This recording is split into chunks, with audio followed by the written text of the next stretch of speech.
Welcome back to Strategy and Snark. Today we're going to do all the free level 8 quests. So the first one is here. We are in House Fiarlin. These ones, we're going to go 1, 2, 3, 4 different houses to get all these. House Fiarlin. They really should put like a label on there. We're in the tavern right in the center of the house. That is where we will find Avanti Moonwillow. So, she has an interesting quest that I usually don't do, and it might take a few tries. Basically, she's a representative of the Undying Court, which, think of it like Orzhov in Magic the Gathering, the Black-White Guild. They have their venerated ancestors that are all mummies. So, not quite dead, not quite alive kind of idea.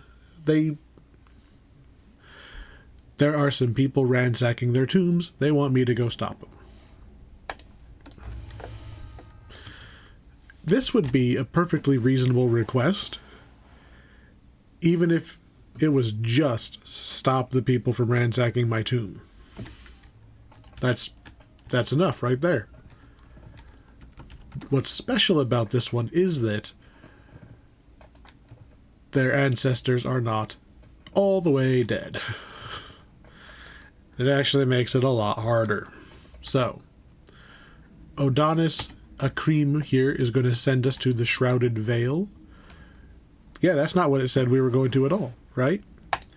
This is kind of a unique quest in that it's one of three quests, I think, that has a little pre-quest explorer area that's just its quest. There's no Slayer. I mean, there's optional kicks of drow butt, but there's no explorer, nothing. We just have to run from here to here, which, I'll be honest, is going to take me a minute to remember how to do. This is, I mean, you can't really tell on the map, but there's a giant cliff right here. Yeah, see, we want to be up there. There's a big old cliff here. So, I think we want that bridge is what we want. So we want to swing.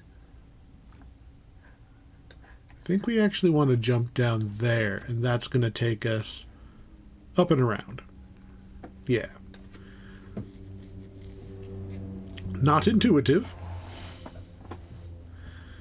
I remember when I was doing this on the Hardcore League, I had a heck of a time figuring out how to get up there, because I had done the quest before, but as you'll see, it's got a finagly quest objective, so don't always do this quest. Alright, well, at least getting to the quest itself was not a 20-minute affair.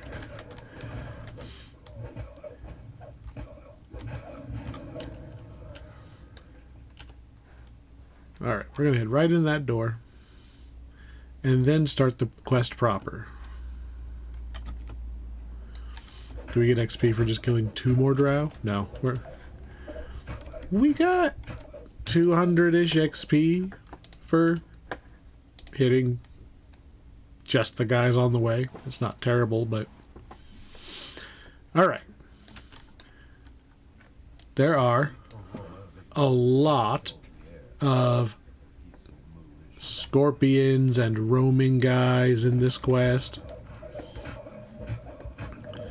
Don't be surprised if, like, there's going to be a caster attacking us any second now. Oh, he ran the other way. I thought I saw him turn invisible. There's a lot of stealth guys. There's a lot of these scorpions who pop out of the ground. They updated the AI of the scorpions, so they are less annoying than they used to be. Oh, hello, stealth guy. I saw you. Scorpions used to burrow and turn invulnerable, like Diglett in Pokemon, just constantly, just all the time. But they have toned it down a bit. If you are right up against a Scorpion in melee with it, I think they're not supposed to dig anymore. They'll only dig if you're at range, which I'm fine with, because it makes it an interesting, like, easier to kill thing if you're a melee and a little more complicated for ranged. I'm fine with there being monsters that are easier and harder depending on which character style you are. I think they should do that more.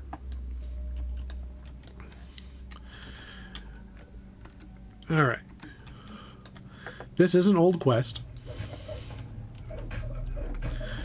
I do have to say, though, that even though we're kind of using the same giant ruins tile set, I think is what you would call it, I do like that they're using slightly different lighting in here. The sickly green does make it look different than the very common, like, orange torch, natural, I guess natural adjacent, that we get most of the time. I like the green. We don't get to see very much of the Undying Court. There's a whole bunch of, like, extra factions in Eberron that are kind of minor and don't get a lot of attention.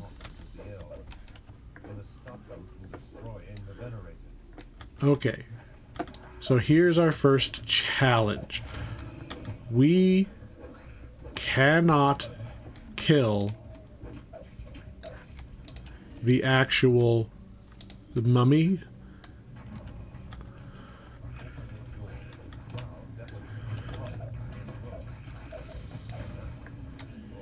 If two mummies die out of 4, we lose the quest.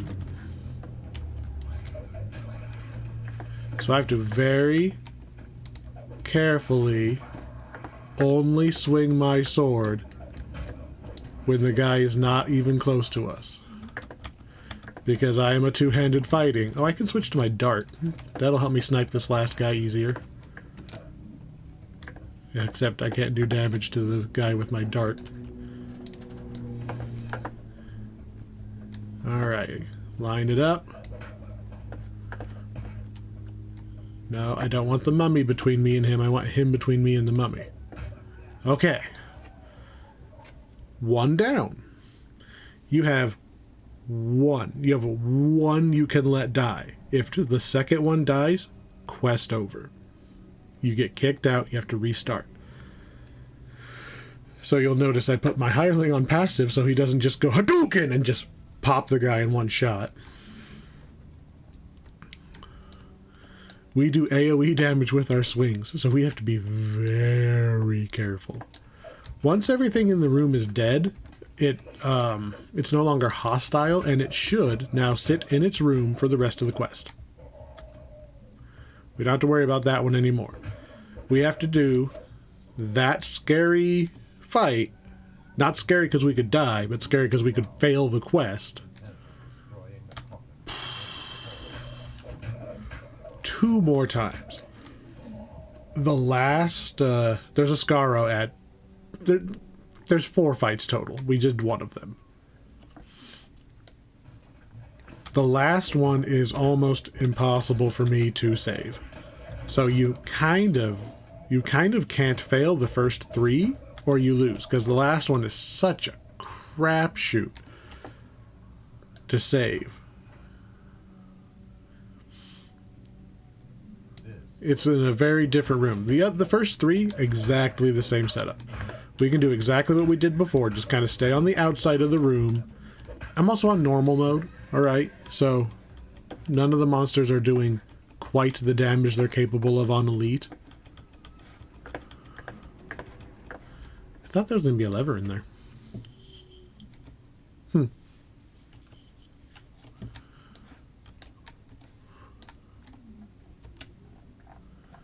I do not have a silver key. Must be down the other hallway.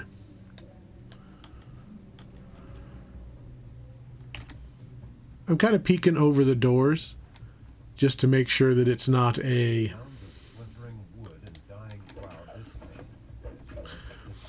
making sure it's not one of the rooms with a venerated in it, because I kind of want to be mentally prepared before I just charge into those. I don't want to be talking, you know, la la la la, oh no. Alright, there's our key. Cute that there's no drow in there, because the scorpions actually killed all the intruders. Which is their job.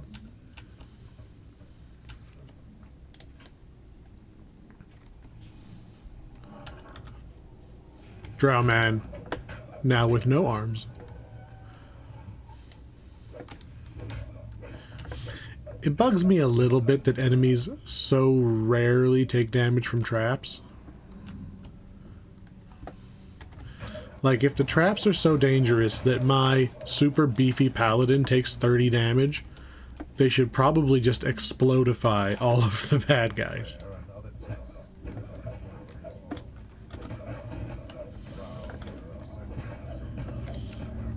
Alright. I don't think we really need anything in this room. That's just a shrine. We should be coming up on the second one. You know, also traps. But like most traps, especially in older quests, if you just run fast enough that the game doesn't trigger the trap as fast as you are already on the other side of it, you're clean.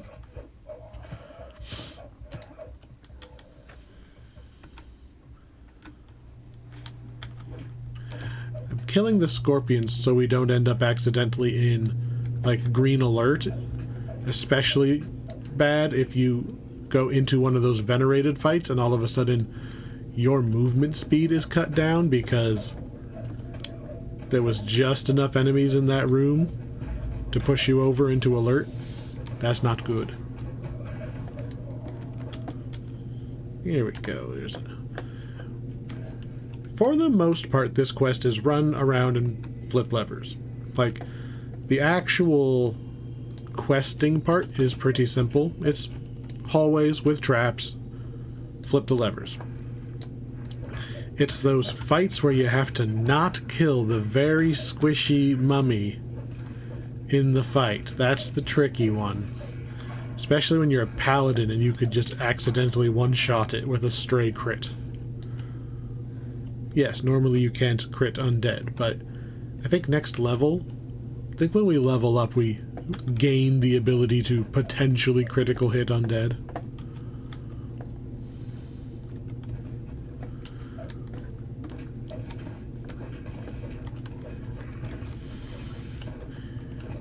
Stupid archer. Just kind of ignoring the melee guys, because they'll just die on accident as I'm running around chasing everything else. Let's see, that was a shrine. This seems like it might be... I see a Scaro. Well, I see a scorpion guy. This might be one of those rooms, so...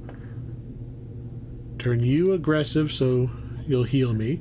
Turn you back to passive. I'm gonna buff myself up. Do I do more damage? No, we don't put the damage things on. And now we're going to very carefully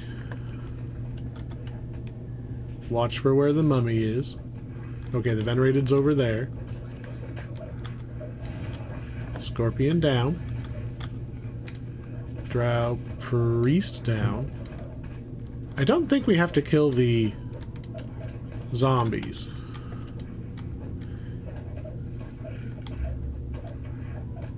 We'll find out momentarily. Yes, we do. Alright. 2 down. It's nice when it and the Scaro were both just kind of tanking each other, so that was an easy one. We got to just kill everything else in the room.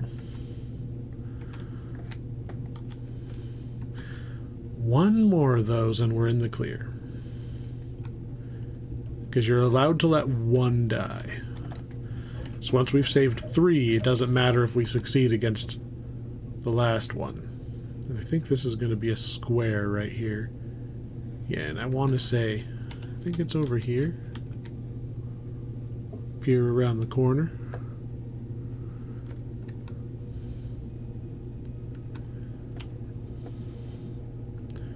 Conspicuous door. Alright, making sure that we don't have any extra things chasing us at the moment. I'm gonna let this hamstring fall off too. They slowed me down. I don't want to be slow in here. We do not need an extra drow scorpion when we go into this fight. Alright. Last one.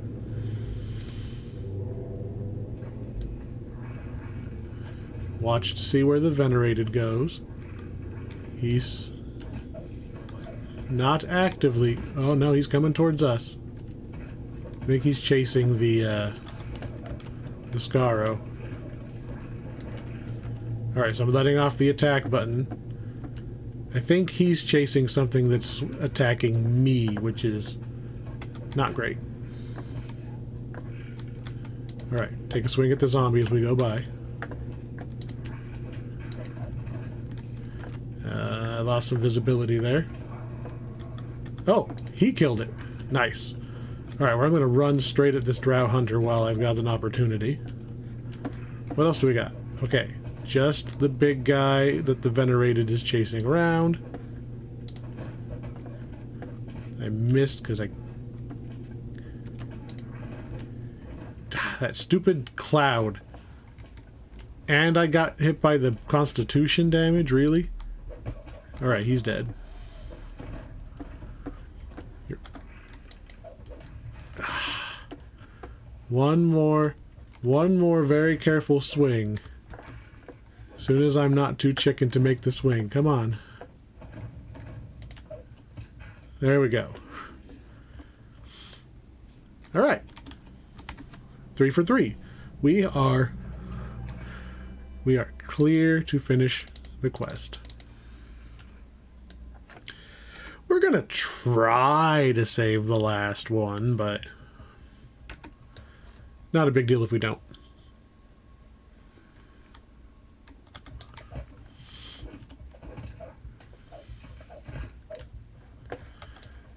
Okay. The last one should be pretty much straight ahead. So there's going to be a bunch of traps. For example, for these old quests, if you're playing on a difficulty that the traps are relevant, there's so many traps that just look it up on the DDO wiki. Just have it open on like a second monitor or like your laptop or something. Even just write them down. Print out the maps so that you know where the traps are, because there's a big difference between like a quest that has a few traps in it and these old quests that are just piles of traps. Fortunately, these old traps are usually at old scaling, so they don't actually do nearly as much damage. So yeah, you see, we lost that venerated. I'm not sure it wasn't you.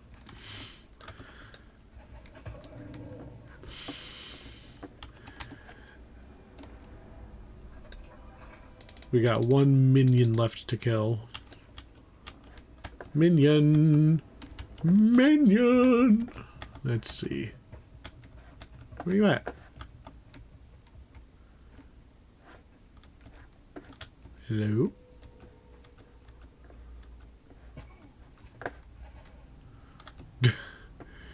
You should not have taken a swing at me. You revealed your location. Apparently you were not...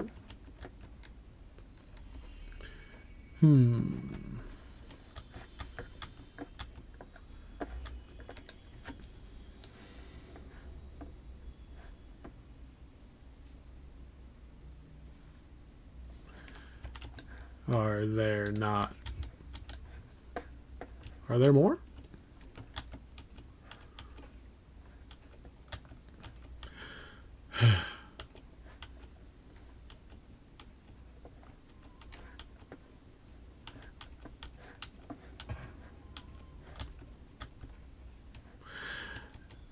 In hindsight, I think I know what the problem is. Oh, I saw a miss. Haha, okay. Just to be on the safe side, you move. Move. No, I want you to move. Really? You're gonna lock yourself into melee mode now? Fine. Okay, good. We killed 2 guys while it said there was 1 left. There have been times in this video game where, because I drug the guy too far away from his spawn point, he didn't count as being the right guy to die. So because that first archer we killed, when we were looking around, ran down the stairs to look for us, we killed him at the bottom of the stairs. I was thinking, are we going to have to redo this quest because it didn't count him as part of that group because he didn't die in the right spot? That has happened to me before. Thankfully, there was another archer up there. That is not a quest that I want to have to redo, especially when we made it. We're literally there. There you go. We saved 3 out of 4. And I'll take this random great axe. I will take care of it forever and cherish it and love it. And thanks for the 400 platinum. So, we're going to go take the teleporter rather than walk all the way through the marketplace. We're going to skip our happy way over to House Kandaric and do a quest that terrified me for a long time. We are now big strong paladin and 3 levels over leveled, almost 4. I am hopeful that we will be level 8 at the end of today. Why are the... Oh, yes. I took all those quests again so I could read the quest descriptions. So we're going to talk to Ulfgar. And they've got a excavation going.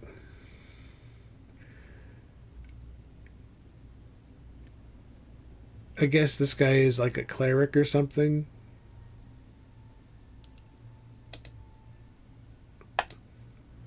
Anyway.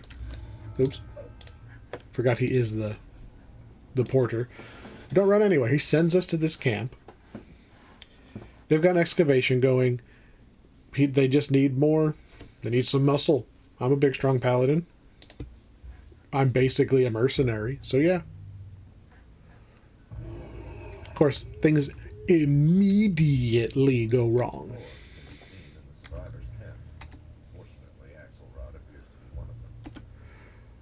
Let's see. So, we talk to him. He drops his force field. Apparently, most of his crew are dead. They've been attacked by who knows how many undead and others. Look, there's one now. All of his workers are dead and are now zombies. Poor workers. The working man never seems to catch a break here. You never see, like, all the managers die and, like, the grunt workers make it out okay. It's always the frontline workers taking all the hits. So this is the main door to the actual, like, ruin that they've been working on. But we can't get in that door. So we're going to go around. We don't actually have to kill all these undead. It's just helps me keep track of where I've walked. That's just undead. We want... There is a guy we can talk to. He's going to give you a little bit of information about what you're up against. And he runs. I'm not going to bother killing all the undead in every area. Where is... That's not what I want. Looking for the sewer entrance. There it is. I overshot. So we can go in the back way of the sewers, because this is a fairly, like, built up place, right? It's a ruin because it's abandoned, not because it got bombed or anything. Not impressed by oozes. So, like, the sewers are intact enough that we can use the sewers to get into the ruin.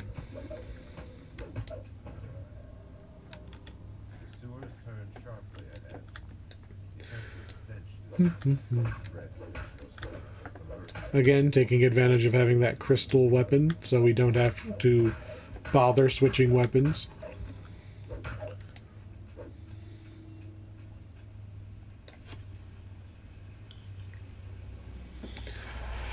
I do miss the old ooze beaters, though. You used to carry around a dedicated weapon to fight oozes. So usually you'd have like a muckbane, or if you really went out of your way to farm it out, you'd have a muck doom. But the best was the paralyzing of Everbright. Neither of those abilities really show up on any items anymore. You can occasionally find a paralyzing item, which it does exactly what you think. It just, you hit the thing and it goes, and it stops fighting back. And oozes in particular, not good at resisting paralyzing. And then Everbright was the suffix that made it not take damage from oozes. So those two things together, you could beat the crap out of as many oozes as you wanted. Sadly, have not seen that kind of thing in a long time. Hello, spider. Goodbye, spider. So we're now on the inside of the little town. And apparently I skipped one spider and therefore green alert. There are a lot of undead in here. So not only does walking by, well, not these ones, I just killed these ones, but if I step over there, all three of these will attack. Hey, look, Everbright. That's what I was literally just talking about.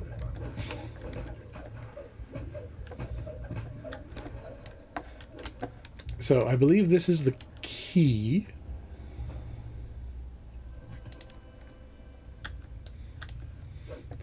Goodbye, white. And I believe the key...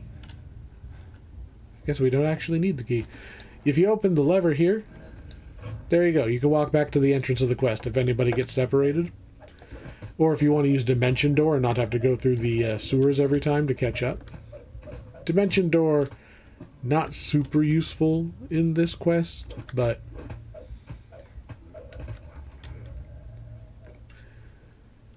So now that we're in the town proper, we're immediately going to leave. And we're going to go down over there.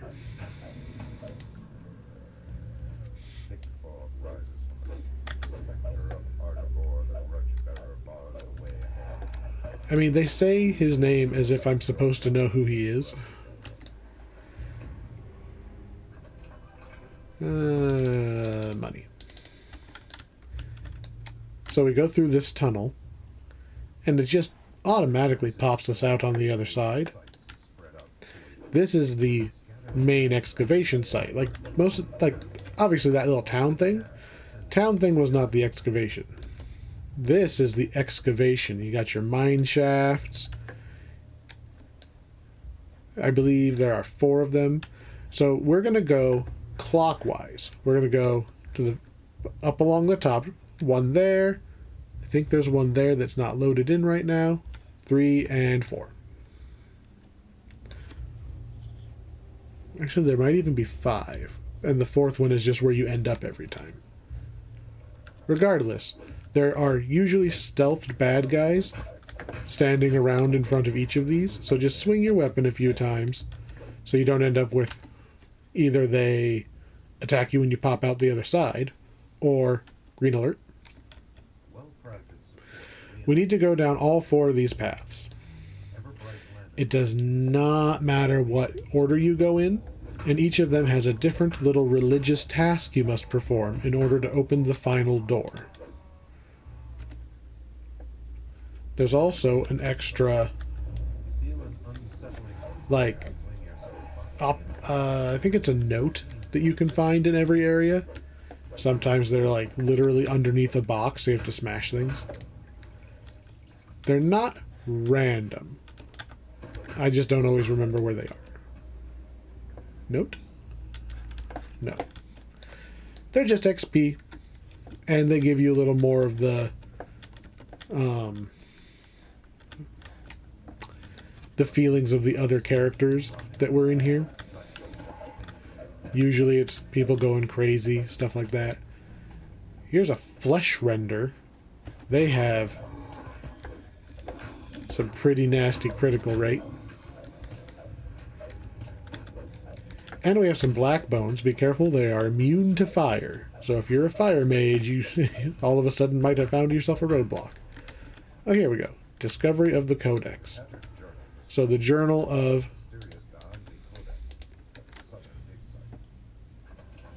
Let's see. Journal of one of the excavators. Danvi Codex. So Danvi is the plane of law.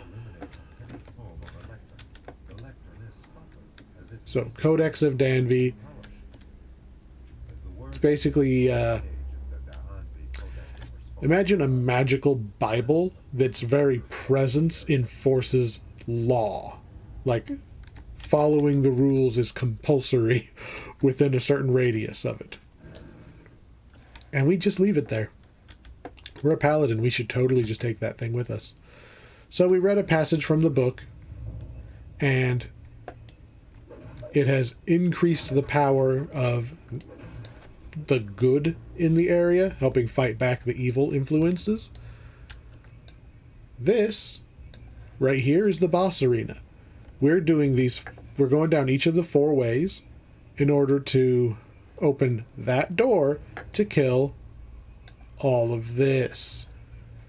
Yeah, it's a couple skeletons. Big whoop. That's not the evil. That's the evil. It doesn't look like much from up here, but that is a beholder. And that beholder can absolutely kill you in one shot.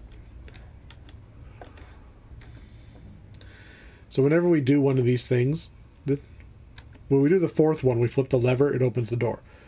Otherwise, until then, we pop down, we walk out, and we're right at that one I said was number 4. It's actually number 5. Well, hello, wraiths. IR Paladin. I am not impressed by wraiths.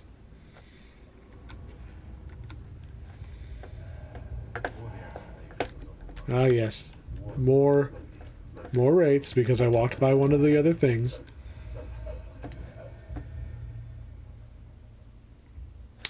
You know what would be more efficient is doing the closer ones, right? Because then you don't have to walk all the way back to the other one, because one of them... whatever. Doesn't matter what order you do them.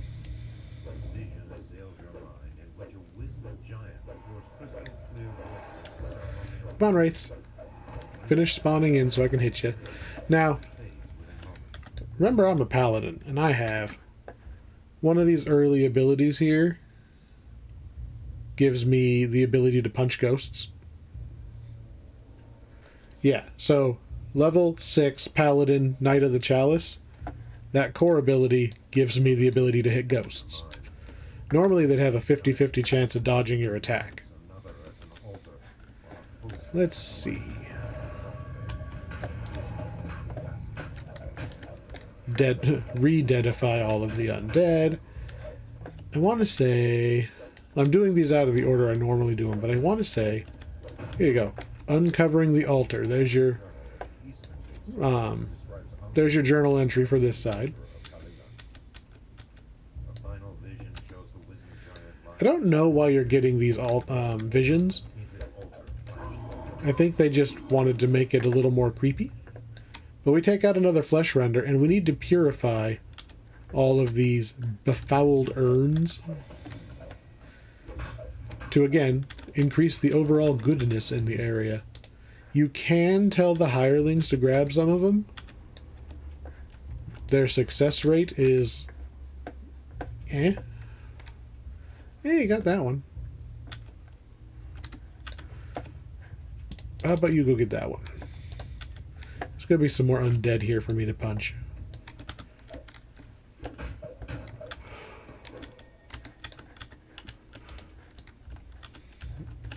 Using the hireling just cuts down on how much I have to click. The curse on the altar remains because I haven't blessed the altar. Hey, we chased all the ghosts out of the altar. And some more cash. There we go. We purified the altar. We read from the book.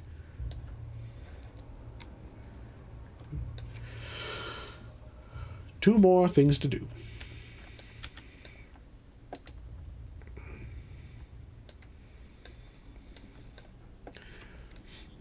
Which means we're just popping out and running back to...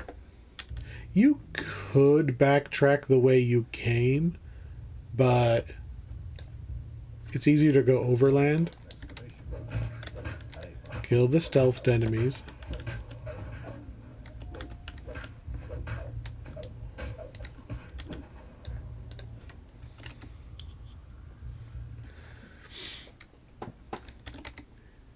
And we do it again. And again with a slightly different flavor.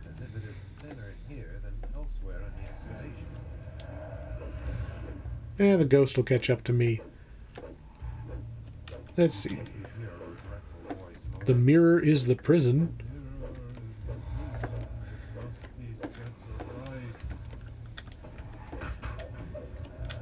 All I know is I want the journal entry for the sake of having got them all. There we go, the Philosopher's Tomb.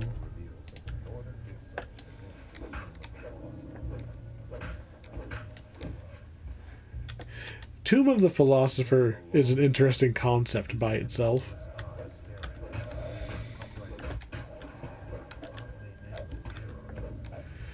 Alright, so this one is pretty straightforward. Punch the ghost. Straighten out the mirror. That's it. It was just crooked. It was literally just crooked.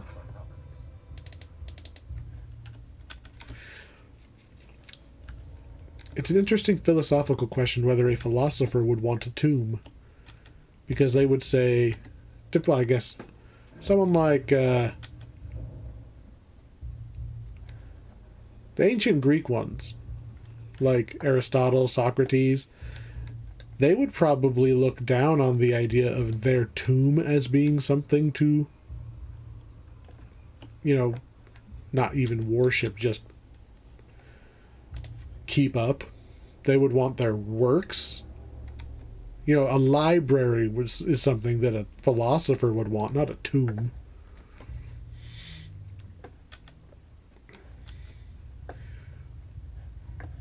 We're not even going to bother killing the enemies this time because we're not coming back out here. So we're just going to run past, jump inside.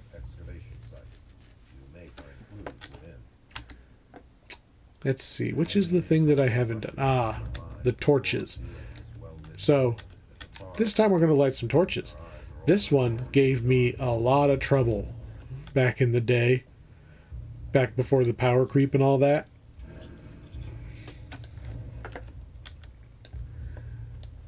So first of all, it's got a different kind of room. Coming down here because I think this is where the... Yep. The extinguished flame.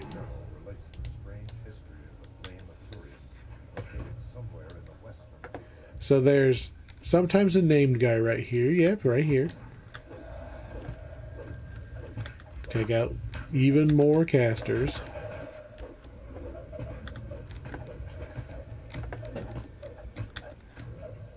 Anybody else want to play? No? Okay.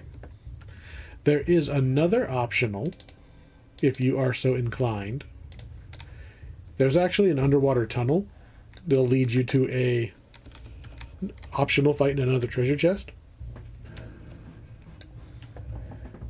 But it's just that. Swim. Hit the guy. This is the thing we're supposed to be lighting. It's going to summon a couple of waves of enemies, including black bones. And back in the day, I didn't know what to do if my wall of fire didn't work, because these guys are immune to fire. And you got multiple casters. And even once we're done killing all these things, that's not enough. You then get mephits. And mephits are notorious for just like spawning themselves over and over again. It used to happen more back in the day. I think there's a limit on how often they can summon a weaker replacement mephit now. But yeah, it was a little annoying back when you walk in with your wizard, you go wall of fire, and then it's like, oh, that doesn't work. Plan B is hit with stick, I guess. Plus, way back, before I realized that hirelings were an intended game mechanic, you're supposed to take the hireling if you're playing by yourself. Any fight, just in general, any fight where you're outnumbered is more difficult than intended if you're not playing in a party. Because you're not supposed to be taking all 8 guys' focus at once. It's supposed to be split among your party. Alright. I know you're down there.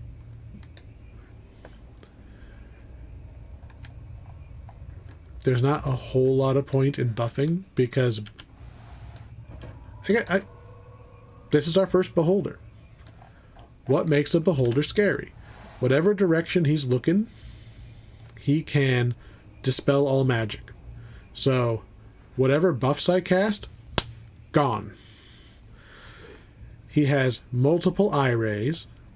Some of them just do damage, some of them weaken you, blah, blah, blah. One of them kills you. So you want to make sure you have a death block item. That is the only thing that is going to be able to save you from instant death if he chooses to use that beam and you fail your save. You cannot use the spell Death Ward, which is what you would normally use to avoid that, because he will dispel the buff. So we have Death Block, we have a lot of HP, and we're going to output a lot of damage. He is a red name boss, so unfortunately I can't use the other trick you normally would use, which is get up close and like stun it. Just whatever you can do to stop it from being able to use its abilities. If you're a wizard or something, there's a maybe intended, maybe purposefully ignored programming quirk that your spell-like abilities that you get from, say, your tree, like I have cleave here, but as a wizard you might have some like little fire spell or something. Those are not affected by the anti-magic cone. Because not only does he strip out buffs, he actively stops you from casting your spells if he's looking at you. Except for those little spell-like abilities that are not technically spells, they are spell-like abilities. Those still work. Most of the time. I'll see if my Divine Might stays on. Alright. Man. I was gonna say, man, we made it through there without even taking one of those beams right before he died. Ooh, Double Strike 5 isn't terrible. Gave us 4 negative levels. Just, by the way, boop, you went from over-leveled to under-leveled. Now we're level 11. 11 minus 4, that's 7. We're now a level under the quest, right? If we had come in here at 8 and took 4 negative levels, we've lost half of our levels in the boss fight with those skeletons. That can be very bad. There are named items in this quest. I don't know if they've always been there or not, but I got a named item one of the times I ran through there. I think on hardcore. It's weird to think of there being named items in an old quest, for one thing, but also a free quest. Like, it's not part of a chain or anything. It's just, you took out that beholder, here, have this thing. I don't think it was any good, but there's some. Alright. Gonna hop back in the portal. You can, I should have, run around and up the stairs and get into the portal, or you can climb the ladder. It's a very long ladder. I guess you'd call it a tall ladder, unless it falls down. Now we're going to House Beneath. And back to this tavern right here. We have been in this tavern before. This is where we did the Bounty Hunter quest at level 6. There's 2 more quests. And we're going to do them both. Starting with Stromwald's Mine. This guy's name is Lard. I know it's like Laird or something, but yeah. I don't like this guy or his quest. So his name is Lard. Hi, Lard. So, yeah. His miners are dead. He wants you to go find his gems. We are supposed to go find his men, right? Can I find all of his men and call the quest done?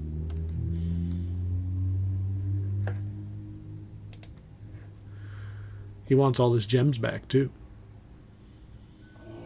Do I get to keep them? Shh.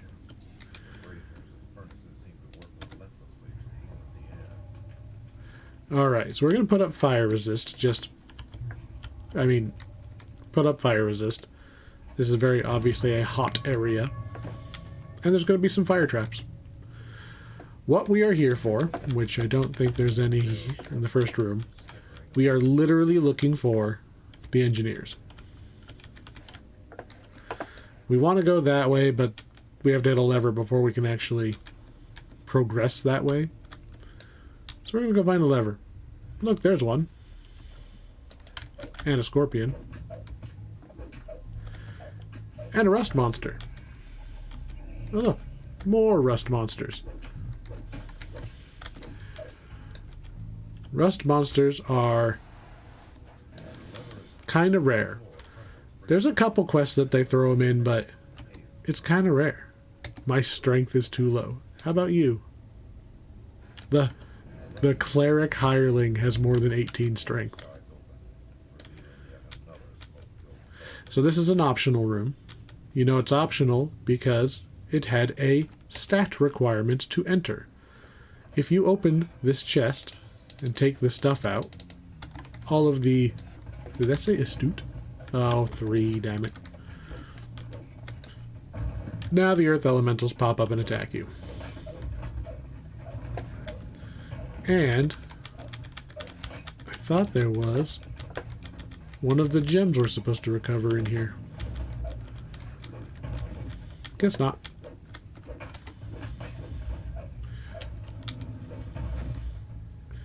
But hey, 500 XP for clearing one room. It is a room full of earth elementals. It is optional. Earth elementals have the potential to do that earth grab thing, so you might end up grabbed and then just beat on by a bunch of earth elementals. You know, Scorpion, why didn't you attack the rust monster? You guys are like different species. Alright. This is what we're looking for. This is the main thing we're here for. Picking up all the corpses. There's one. There's 10 left. Oh, there's another corpse right away. I'm going to be clicking the Q button the whole time we're in here. Because if we miss one, we have to go back and wander through the entire freaking quest to find it. Alright, there's going to be a trap at the top of this little... I hesitate to call it stairs, but... if you just stay really close right on the wall here, you'll skip the trap. Granted, it's only an air trap, so it just knocks you down. So it's a joke trap, kind of, but still. Wow, I did not see you guys still alive. Chest, please. Key get. More trap along here, I'm pretty sure. Yep. Okay, this is another one of them old quest where they just randomly have traps that don't make any sense. Because A, the traps obviously did not work. The place got taken over. So like that'll get the corpse. The traps did not do their job of keeping out intruders. Also, all the miners are dead, and you cannot tell me that at least one of these miners didn't die, you know, before the drow took over, right? Jim, you forgot to flip the lever before you walked over there. Oops. Thank God the drow attacked so that we don't have to fill out that paperwork. I'm getting a lot of them back to back here, which makes me suspicious.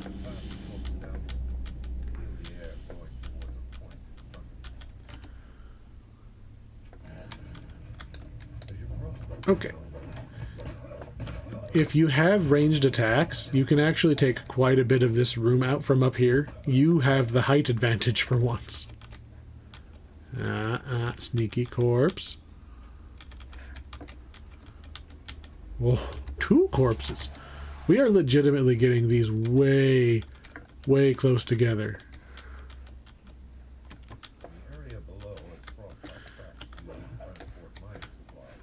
I mean, I guess it wasn't aggressive yet? How could I beat you? You're literally just like some bureaucrat who just told me to go away. Hey look, an uncut diamond. Yoink. Does it count as a... Where's my diamond? Uncut diamond. Destroyed on exiting adventure.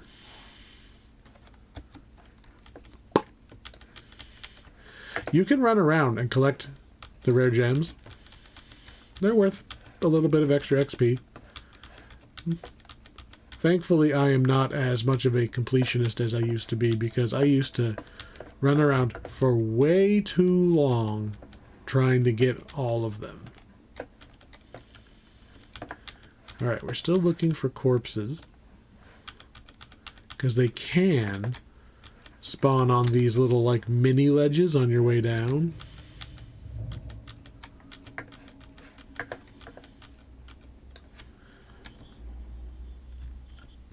So I'm trying not to go all the way down in one shot.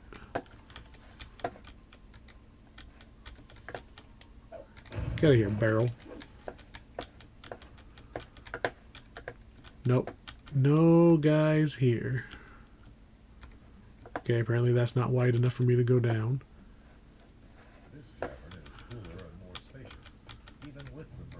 Let's see, there's a chest over there. It is locked. And it is generically locked, like you have to be a rogue or wizard to open it. Using Q a whole bunch. Looking for those last corpses.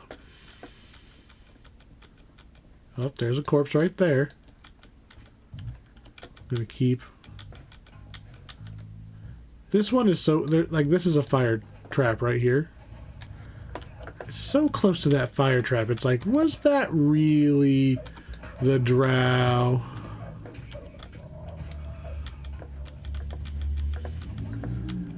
Again, if you have ranged attacks, take those archers out. I'm not gonna sit here for 10 minutes with my throwing dart.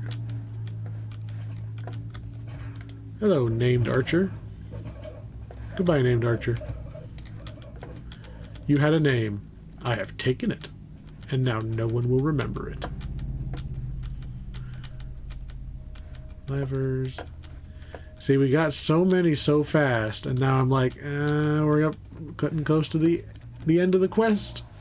Ooh, there's one in here. Okay. That's still two. Excuse me, I'm trying to open this door.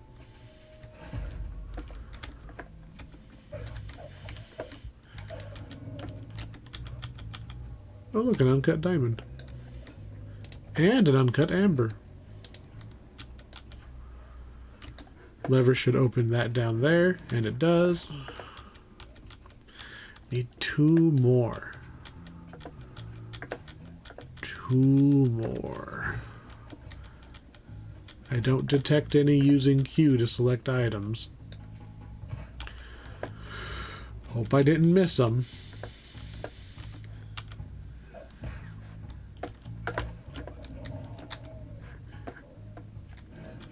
Oh, there's one. Okay, that's good. Oh, and the other one. Okay. We're good. We're good.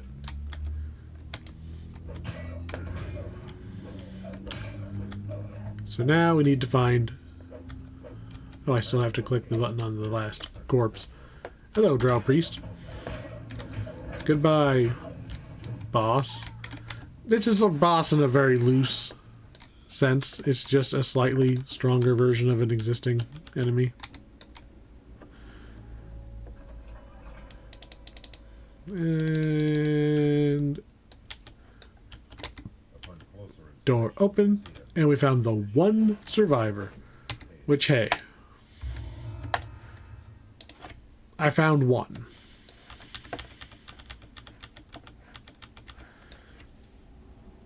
I didn't kill all the engineers, but I found one. We saved one life by taking a whole boat of others.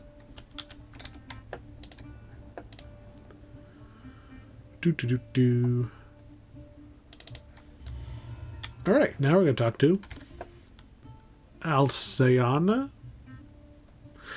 You know, I got to give him credit.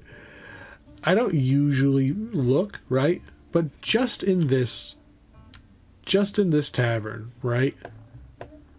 There's a lot of just random names. Look, there's a guy in the back room.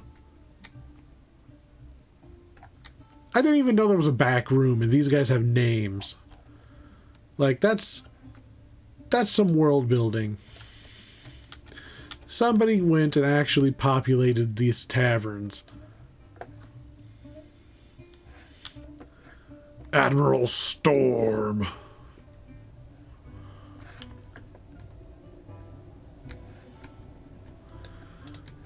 I feel like Admiral Storm.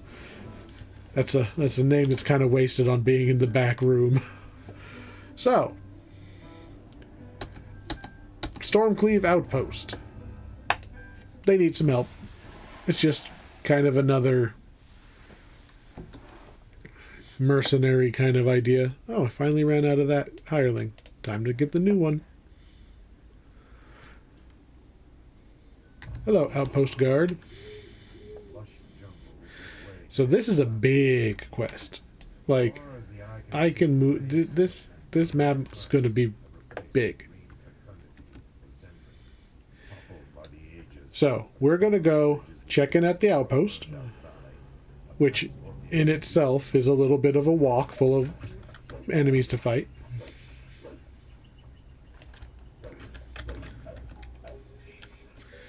There's a pretty good variety of monsters in this one, too. There's going to be ogres and trolls and minotaurs. All sorts of things. Oop. Do not fall down. You can get back up. It's just going to waste some time running around until you find the ramp back up. Try not to fall down. Kill 25 of the bad guy's minions. Okay. More like 225 by the time you're out of here. Look, there's a ramp. You can get up. It's right there. Could be some wolves here. Just be aware so you don't get tripped and then mauled by wolves. You definitely don't. You especially don't want them coming up behind you. When we're going to go across that bridge and talk to the NPC, if you didn't notice the wolves and you just go la la la la la, you're talking to the NPC and then you just on your back.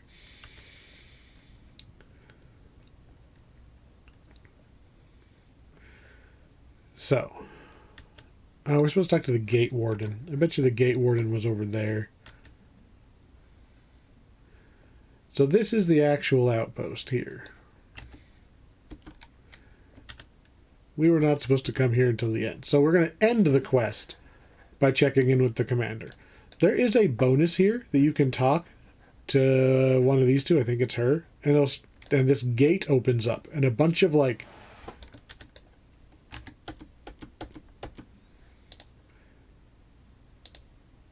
It's not you. It is you. What's the gate for? Why not seal it? So, they don't want to just glue the gate shut because they're exploring, which is fine. Like, it's a ruin. It's a ruin in an adventure world, right? You never know what sweet, like, magic Holy Avenger sword you're going to find down there. So, of course, they don't just seal it, but it's teeming with giants and their minions. So, they keep the door closed and they keep it guarded just in case, you know, raiding party. We have single-handedly fought back that entire raid.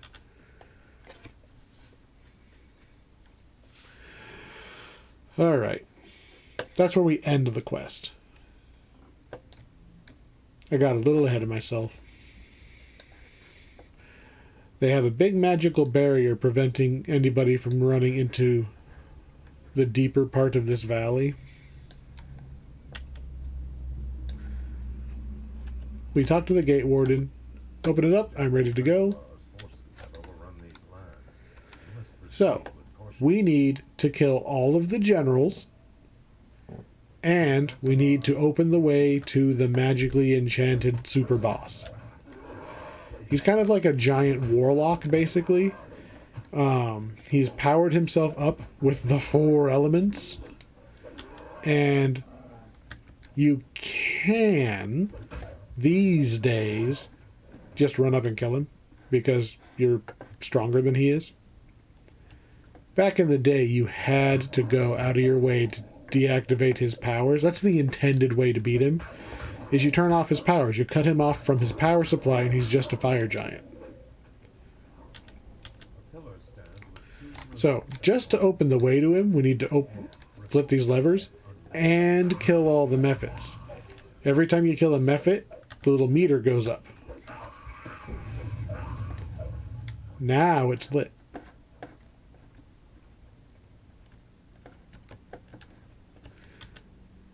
So, 6 of those. I want to see there's around 6 generals to kill too.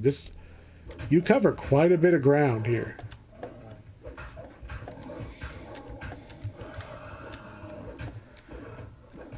I don't remember if this is the one I go in or not. I know one of the generals is in one of these caves. Is it this one? No. Oh, there is a guy in there. Are you an optional or... Okay, optional. So there is a named guy. It's just not one of the required ones.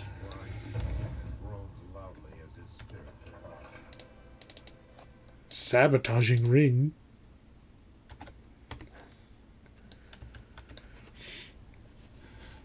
I like that the loot is somewhat random because they have the potential to drop like basically anything. But from a practical standpoint, it just makes most of it worthless. Like, it's so rare that you're going to use a disjointed pair of abilities. Can't jump high enough. Alright. Tile number 2. We're going to kill the methods while we're killing all the other things. Is it lit? It's lit. It's weird to me that Minotaur Lord Helos is the first one on the list, because I'm pretty sure he's the farthest in, and you basically kill everybody else on the way to him.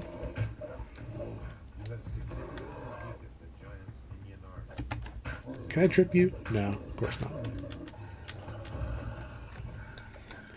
So we've more or less been running in a straight... Well... Yeah, we went around the valley. There's the outpost. We've more or less been straight, dead end, straight. It's not the most convoluted place, as I promptly need to backtrack a couple steps to get on a higher pathway. So there's some mage fire cannon parts here. These did not used to be part of this quest.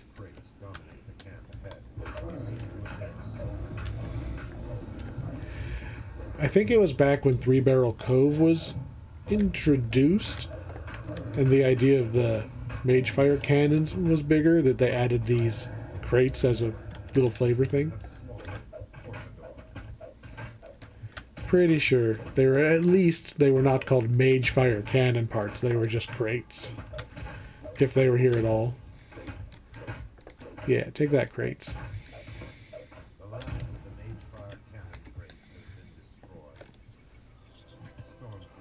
Alright, so we killed a named guy.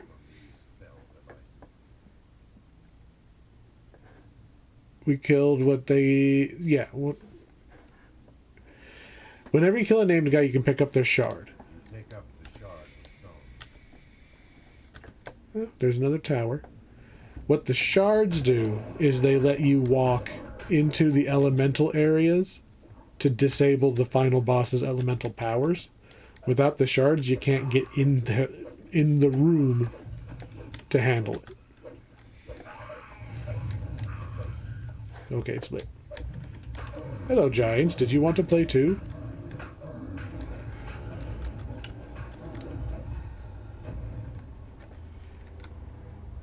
Old quest.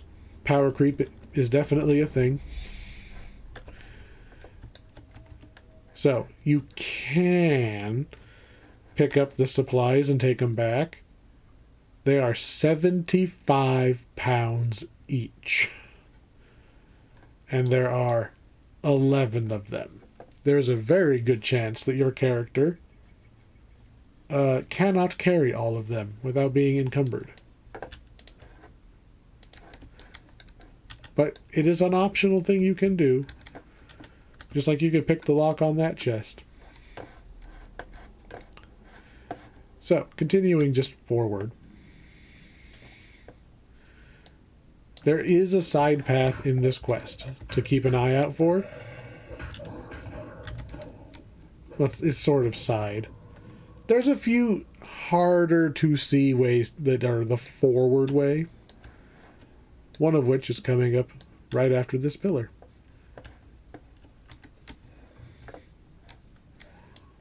Alright, so that gap right there, which you can see an airship in the distance, was that intended? I'm pretty sure I saw an airship there for a second. Anyway, you lit up? Good. So down in here is where the portal to the boss is going to be. So once these guys are out of the way. So clicking on the giant head, that's how you get to the boss. You can't do it until you've done all of the rune pillars with the methods. And you can't complete the quest until you've got all of the...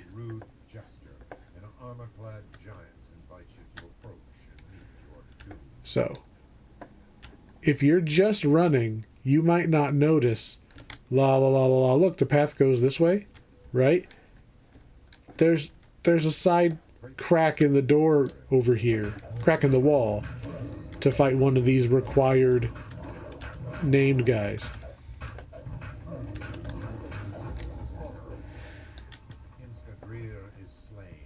And so this will be another one of those shards, so we can disable another elemental power. And we'll just take some cash. I mean, he almost survived. Just staring the other direction and pretending we weren't here, that would have saved his life.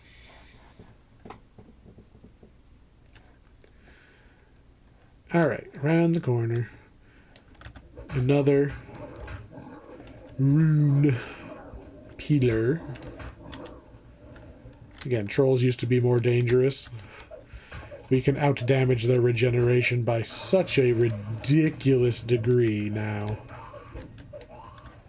Okay, it's lit. I double-check because sometimes a method will spawn and stay stealthed, and you'll wonder why you can't get to the boss. Alright, I believe there's another little split that we do here. We're going to head off to the left, but we also need to go to the right. Is it worth it to go to the right first?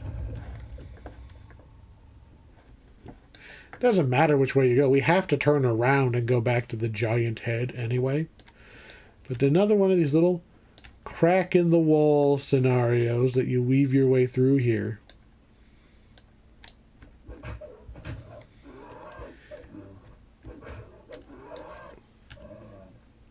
And this will take us to Minotaur Lord Helos and a rune pillar.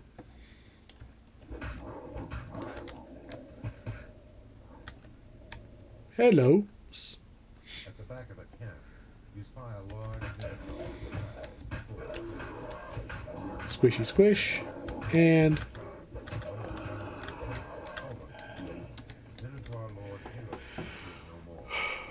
we could go to the boss now, because I think, well, I mean, as soon as I'm done killing these methods, now we could go lesser boots of striding and springing.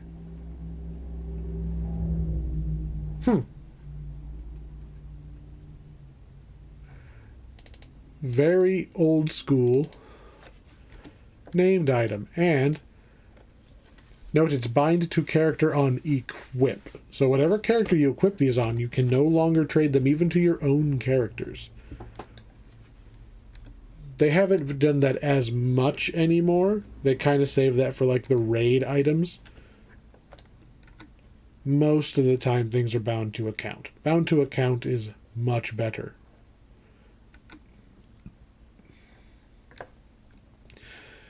I believe we could go and... No, we do. We have to kill the giant. So even though we could go kill the boss right now, we'd have to turn around and come kill the last general anyway. And he's going to be up this hill to our right.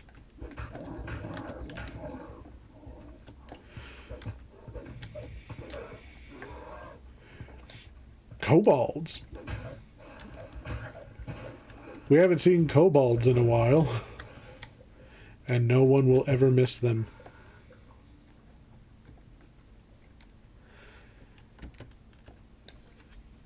Another cave. I believe this is another optional guy. What you got for me, cave?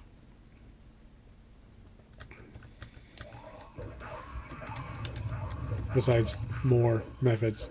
Yeah, let's see. Nushmir? Nushmar?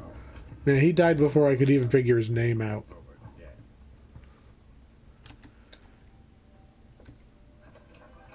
Treasure.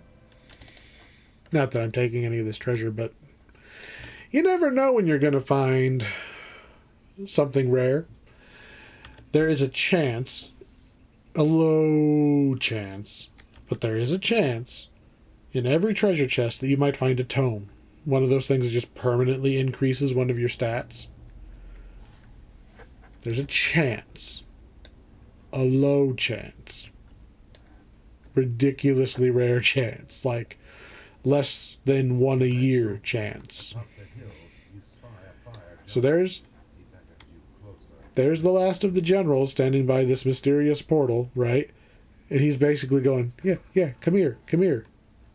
Because when you run up, it summons a bunch of black bones. A lot of black bones. If you are not on a tanky character, note that he is not aggro, because I did not actually walk all the way up to him, so I can fight just the black bones first. You can listen for them to start spawning behind you, too. I could have turned around even earlier.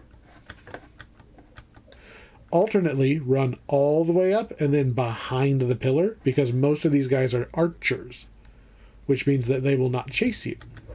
You can fight this guy basically in peace. Well, in peace minus his skeleton mages he summons. You don't have to fight all of that by just come up, tag him, run back behind. And if you have enough intelligence, you can shut down his portal.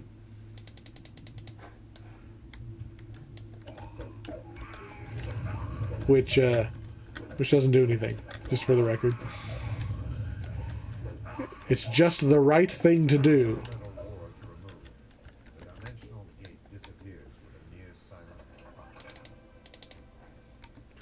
And we have the last shard. You have to pick up the shard to get your check mark to complete the quest. Now we can go fight the boss. Bum, bum, bum, bum, bum, bum. Just gotta walk back to the boss now. Everything's already dead. Unfortunately, this does not count as a big enough area for the horse to be legit. I could put those boots of striding on for an extra 5% movement speed. But I'm pretty sure my boots are also featherfall. Oh no, they have the sheltering. Oh, and the... Oh, turned too soon. Speed and striding are different effects that are very easy to get mixed up. Speed, like this, speed is movement speed and attack speed. Striding, which is what was on that item we picked up, is only movement speed. So I could move 5% faster at the cost of I don't have my 5% attack speed, and I'd rather have attack speed. Alright. I have died to this boss before, but not in many years.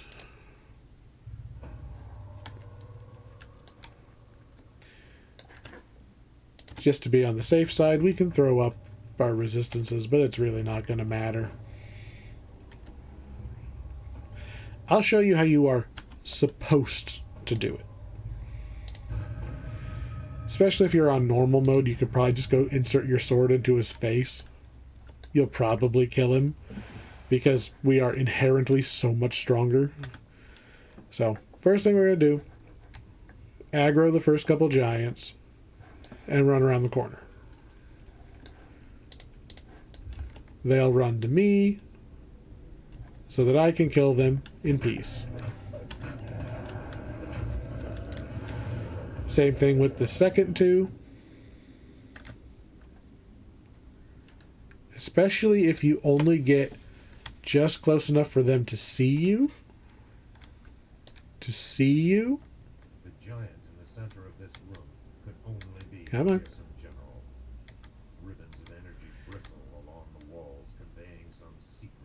Well, apparently he saw me anyway. So, giants attack. These 4 doors here are where you want to be. Because I'm holding the thing, I can walk in. The shard goes away, and we can beat up the Mephits. When the Mephits die, he loses his buff. Get out of my way, other giants. So we're just going to do that for each of the rooms. Walk through the thing. Don't step into the trap. I don't think it hurts you because it's just supposed to be like a cutscene kind of trap. Decorative, I should say. It's a decorative trap, but don't risk it. The fight here is that you're supposed to be running away from him while doing this, or like somebody's tanking him and distracting him in the meantime. He's honestly got a chance of dying to the hireling turning around and blasting him. And no more elemental powers for you. You're just a regular fire giant. And now you're just a regular dead fire giant.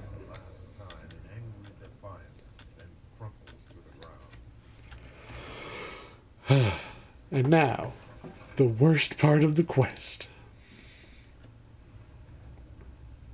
We literally have to run all the way back to the outpost commander.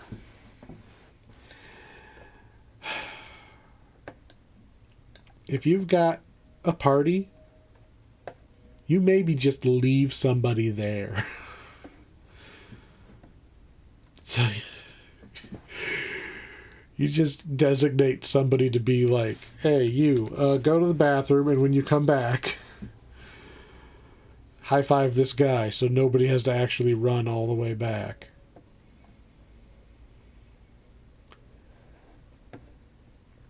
Let's see, we're at... Okay, I've got the time marked. We're going to see how many minutes it takes of just running.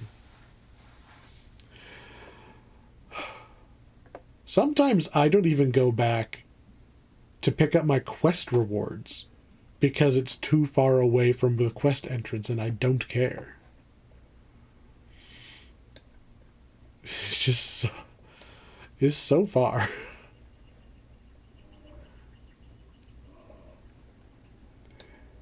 And it's just the places that we've already been. Like, yeah, I could have stopped and killed that extra troll in that Minotaur, but you can jump down into the valley and fight a bunch of stuff down there for no reason.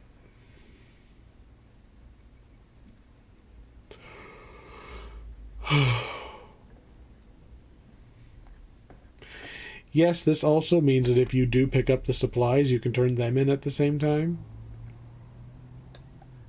Because you'll note there's 2 different optional objectives. One just to pick up the supplies. You don't even have to turn them in.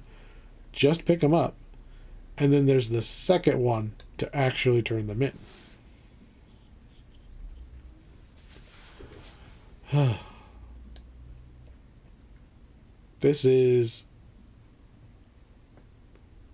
That's a minute and a half right there of just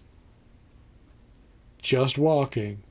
I think it's going to be almost dead on 2 minutes of just running.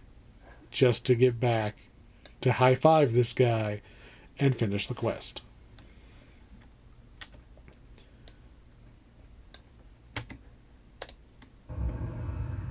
It was 1 minute and like 55 seconds. To just run. And that was, I waited a couple seconds to mark the time too, so I think it really was 2 minutes. Come on, devs. This would be an easy one to just stick me a free dimension door after that boss to just take me back there. I don't think that would be that hard to just a little dimension door that ports you straight to that spot. Save me 2 minutes. Do we got any wisdom items? Whatever. And since I am still in the bar, we're going to preemptively not have a full inventory. Alright, so boom, boom. That was both of the House Deneth ones done. We're going to go back to the portal. And we have a pair of quests to do in House Jorasco. Technically 3. But we'll get to that.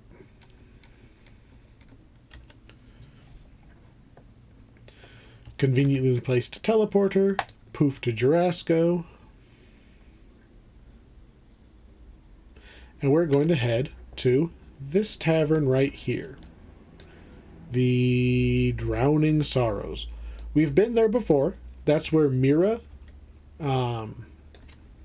she wanted us to go check out her basement because overshot the door. She was hearing things in the middle of the night. She couldn't sleep.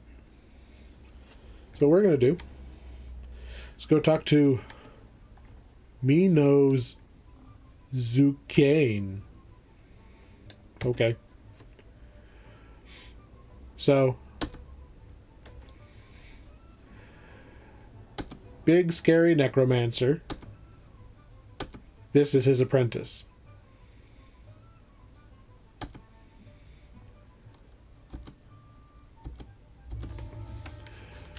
He wants us to go get the books out of his master's library. He's a fairly articulate guy. Like, he does not strike me as... I mean, maybe I'm just failing my charisma save, but he doesn't strike me as, like, evil necromancer. Because remember, Stormreach is kind of more... Hello? Door? Stormreach is a little more progressive, I guess, would be the term, than, like, Faerun. Necromancy is not inherently illegal. So it's not, like, evil that you're getting this guy's books. I think he even mentions that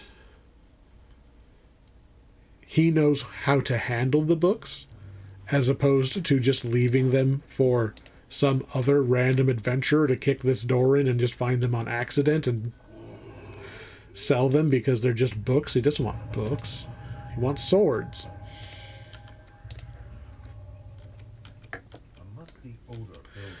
So, this is an old quest. This has Clay Golem. Trip!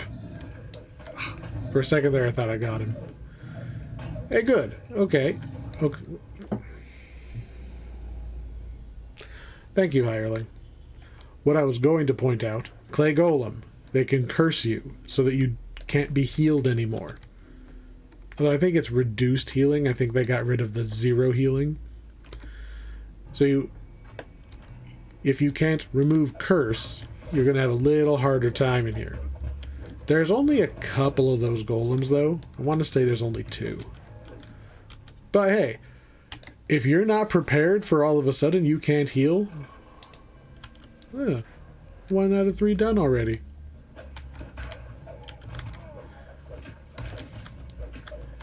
And not only that, these guys popped up to kill me, and instead I got their key.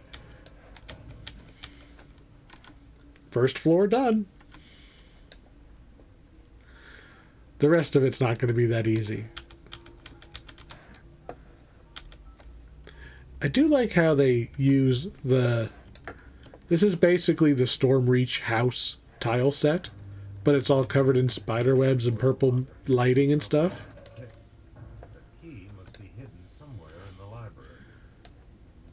So, it doesn't feel like we're just running around in a house again. Granted, we're only going to be in the house for a moment before we go down into, like, crypt mode. You'll notice I'm staying kind of on the outside of this room. Whack, whack.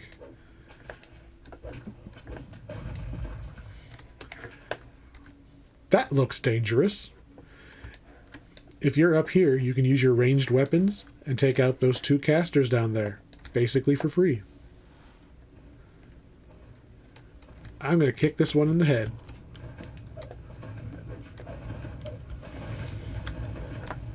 Cloud kill again. If you see an enemy AoE, like an area effect spell, they have conveniently added those red circles on, like visually a red circle. Just stand outside of the red circle.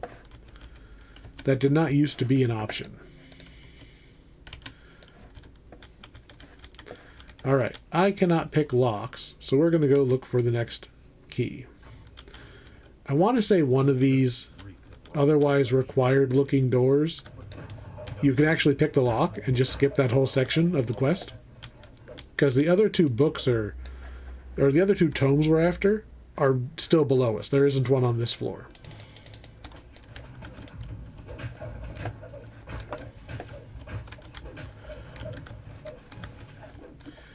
Bonk, bonk. You have to kill everything to leave some of these rooms.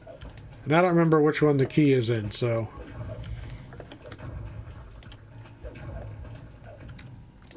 Alright, door should be open. Well, it's obviously not in there. But I don't want the white priest running around behind me.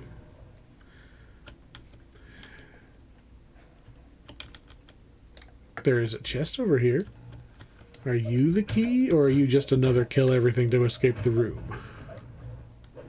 Find out. So, especially because I'm... You know, it is the key. And a trap. You might be wondering why I even bother going for the casters. Because we take so little damage from everything on normal mode, it's kind of redundant. Or like it's like a waste of effort. However, even over-leveled, once you start getting to the higher levels, like not even higher difficulties, just higher levels, they start getting additional spells and stuff. The white priests do gain the ability to give you negative levels. And I am not immune to that. That's not a roll the die and just shrug it off effect. That's, oh, the next 4 minutes are going to suck.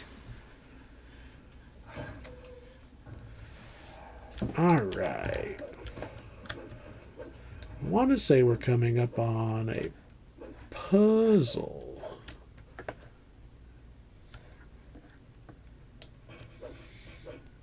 Hello, Spike Trap, that failed to damage me even though I was just YOLOing through it.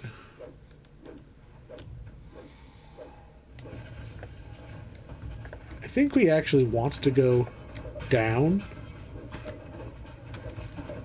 But I'm gonna kill all these anyway. I mean, look at all of them. They put on their best funeral shroud and everything. Be rude not to engage with them. Oh, hello, lever. Is there also one on that side? Yeah.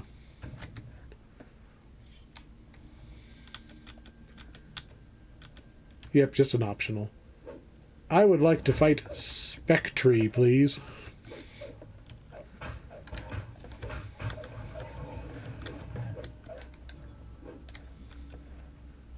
Hello? And then that's just the end of the quest. We're trapped in here forever. There we go.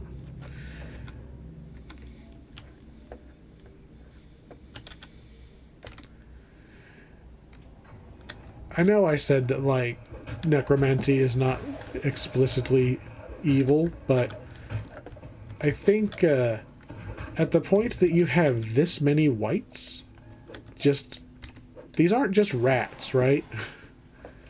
This isn't, whoops, you know, I forgot to throw my sandwich away and now we have ants. That's not what happened here. You had to raise all of these. The one that gets me, though, like, why is it that you have all of these, like, white priests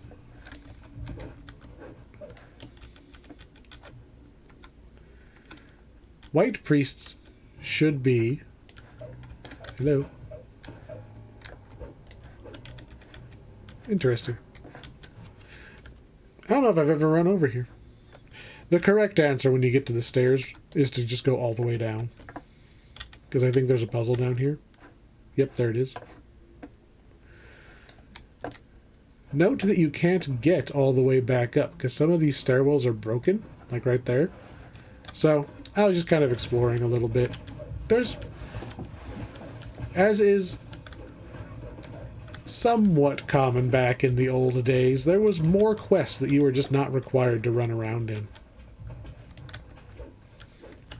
These are dread zombies again, so they are a little more tanky than your regular zombie and have a higher damage reduction, so just be prepared. It's going to take a little bit to knock those down. One of these two chests is going to be the next tome. It is not this one, apparently. It is this one. Ta-da! 2 out of 3. And now, a puzzle. This magical floor puzzle and the gems on the wall seem to be the Do, key do, to do, open the door. Around, down, and that'll get that one, but we need to use the splitter because we are going this way. Actually, this has to be like that, so this will be like this, so that'll get that. And that one will come around. Didn't mean to hit that other one. Okay. That should do it. Wraiths are gonna... Wraiths? There we go. Wraiths spawn as you light these up, I believe, is what it does. So if you don't want to fight all the wraiths at once, light these up one at a time. I believe that's how that works. I wanted them all at once, so that I could cleave them.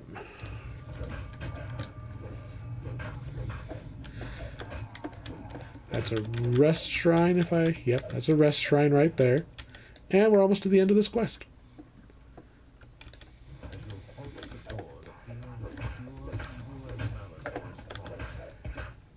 So what I was saying about whites, though, whites are spellcasters. Like the white priests are spellcasters. Which means they retain some of their sentience. How long are they just sitting down here? Like, playing cards against each other because there's nothing else to do. They're just running around undead forever, locked in this crypt.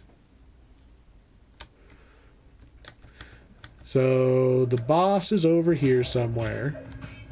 There he is. Morrigan Duderface. I think he's supposed to be the necromancer, so that was the ghost of the necromancer. If you're a necromancer and you end up as a wraith, you did something wrong. Like, you're aiming for lich, right? You landed on wraith?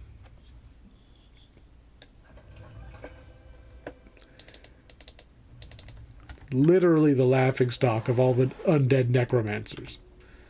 So there are traps all along the outer walls here, including on the chest. But I want to say...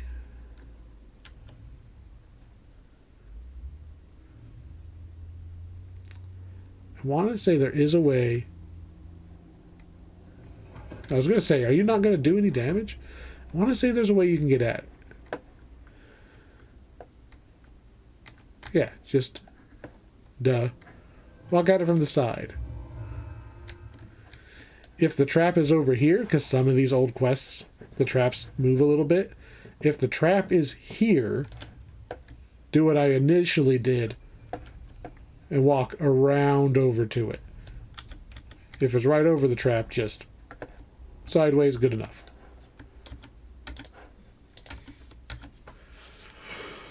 All right. Now to cap off our level 8 free quests, we have kind of a twofer. So similar to the first quest we did, you know, bookending things completely on purpose, there is a little intro area before we get to the quest. This time, it counts as its own quest.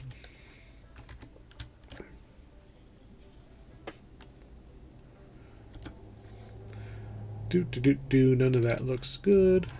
They have a follow-up quest, him and his buddy, but that's level 11 off the top of my head, so we ain't there yet.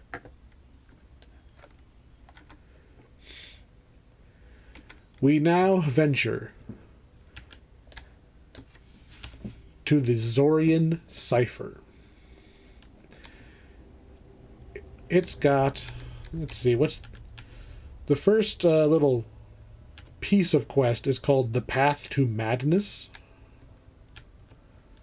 And it is just literally the path to the quest.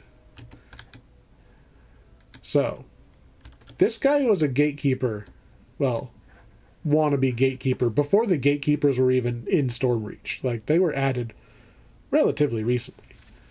So he's an apprentice to the Doctor Strange guild. He wants us to go and grab an evil book. That's fair enough. Alright, the Path to Madness. This is an extreme challenge dungeon. This one requires 4 people. We're going to cheese it again. This is going to be a little different than the last time. It's the exact same problem. There are 4 pressure plates that we need to hold down, and there's only me and the hireling. So we have to trick some enemies into standing on the levers for us, or the platforms. But these ones are much farther away than last time. Let's see. We're really just going to run straight and kill a handful of enemies. Like this. I like that they give us XP for doing this little run. I find it odd it counts as a quest. Like it's an actual dedicated separate quest in the quest log to just run. We're literally here. We're here. As soon as these guys are dead, we can walk in. Come on. Unstun. Thank you. Yeah, we're done. I guess I'll kill these. Get out of my way so I can open the treasure chest.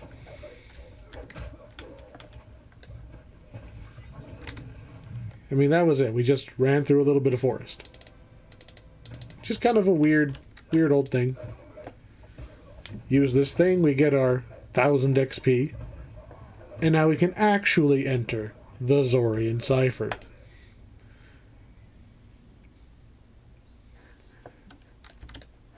Get in here. This quest has multiple dangerous things in it. It also has some really good named items, especially if you don't have all of the packs. Like, they're not as amazing as they used to be. They used to be you grind one out on every character amazing. Now they're just really good. Like, they're still good. They're not quite worth going out of your way to force onto every character. So, Xoriat.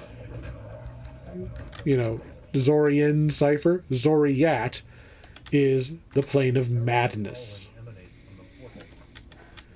So it's going to pop these little orbs of death. I forget what they're actually called. Because you can't target them, you can't attack them, you can't interact with them in any way other than step on them. And when you step on them, they cast a random spell at you. So we hit the runes to close the portal, and it makes the purple globe of death thingy go away. It can cast buffs on you. I've seen it cast water breathing and jump. It can cast Comet Fall on you and knock you down. It can give you negative levels. Negative levels being one of the few things that actually slow me down. And in some very, very rare cases, I have seen them... I've seen people just die, right? Like right here, there's two of them. If you just run into both of them, there's a chance that, like, the combined damage just kills you, even if they don't use an instant kill thing. Unfortunately, my intelligence... The other hireling had better stats. I don't have enough intelligence to use that rune, so we're just going to have to sidestep these.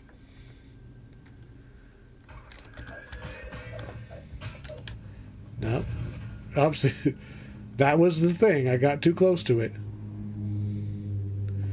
It threw a meteor at me. There is another rune and another thing over there if you're going for the optional of shutting down all the runes, which I usually do. But I also usually have, like, a couple extra hirelings. So one of my hirelings usually has enough stats to shut down the rune, even if I'm not the right one. So we're going to climb the stairs, cross the semi-invisible bridge to shut these archers up, and hit these two runes. And hopefully shut these things down. Okay, I can use this one. They are, if memory serves, they're the three mental stats. So intelligence, wisdom, and charisma. And I can do charisma. And the hireling at least should be able to do wisdom. That sucks. We can't get that other one. But we got one of the two. So, let me explain what we're about to do. There are two hallways right here. Down the hallways are where the two pressure plates on each side are, that we need to have something standing on them in order to open the way. As soon as somebody is on those pressure plates, these doors seal shut again. You have to split the party. The gist of it is there's a lever on each side, on the other side of the door, that you have to hit. So somebody has to be there to hit this one. Somebody has to be there to hit that one. The hireling, we have to be very careful not to screw this up. I'm going to leave them here on passive for now, because we only get one shot. So, while I'm thinking about it, there's a secret door right here. This secret door leads down another little passage with a few fights and a very, very, very, very, very trapped treasure room. Hey, no. That treasure room is where the named items drop.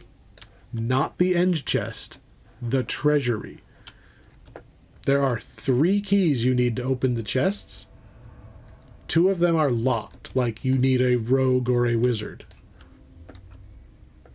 I can't pick the lock, so I'm not going to bother. But secret door leads to the treasure vault.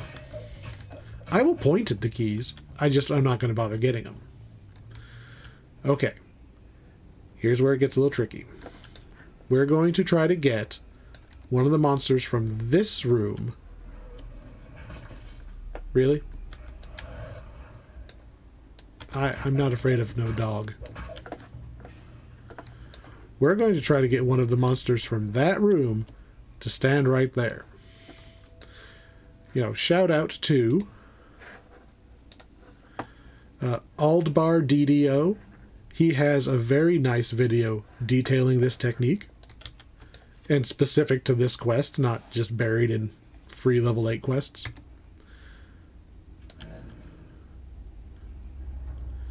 So what we're going to do is we're going to kill all of these things that charge me. But we're not going to kill those. They don't move. What we're going to... So there's one of the keys, by the way, in the locked thing. these archers only move when you are in melee range. They do the like the kobold shaman thing that they just keep trying to jump backwards. So I'm going to trick this guy into going and standing on the platform I want. We have 2 skeletons and there's 2 things. Unfortunately, it doesn't quite work to just put both skeleton archers on. Because remember, we have a lever over there that I can't quite see from here, but there's a lever, and we can't make the skeleton archer go pull the lever. So we're going to have to put our hireling on the other one so that it's in position to go hit the lever for us. All right, so he counts. The thing is lit up. And then because it's aggroed on me, it will hopefully ignore the hireling and continue shooting arrows at me even though I'm completely out of range. And, you know, I'm on the other side of a wall and he can't hit me. But he's going to keep trying. Worst case scenario, I can, like, tell the hireling to heal himself. But, alright. So we're going to do a very similar thing to our first quest in this one. So back in the Tomb of the Burning Heart, I believe, we did this trick where we just kill somebody and use their corpse to hold down the thing.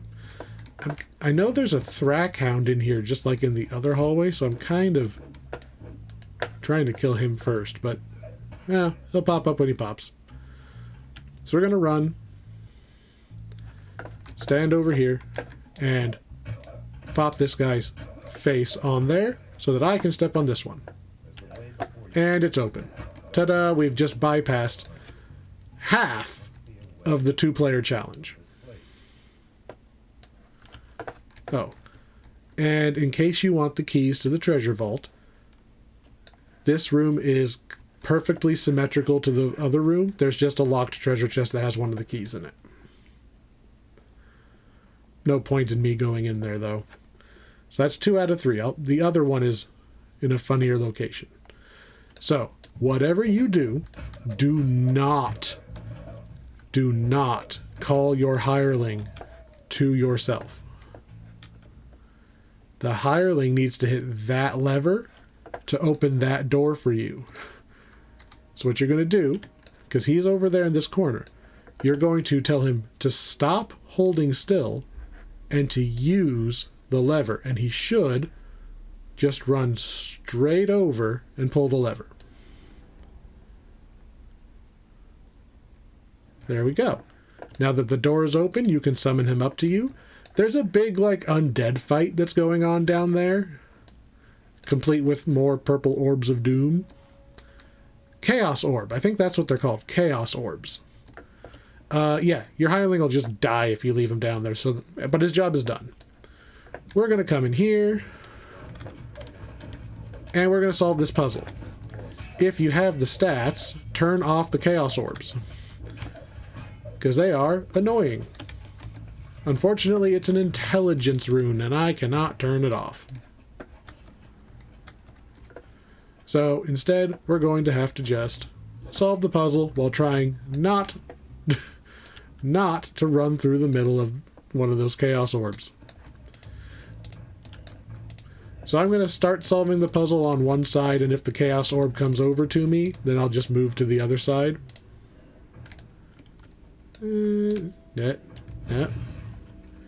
See, Touch of Idiocy just shut down my spell casting, which is better than it going and hitting the hireling. We're almost... Oh, dang it.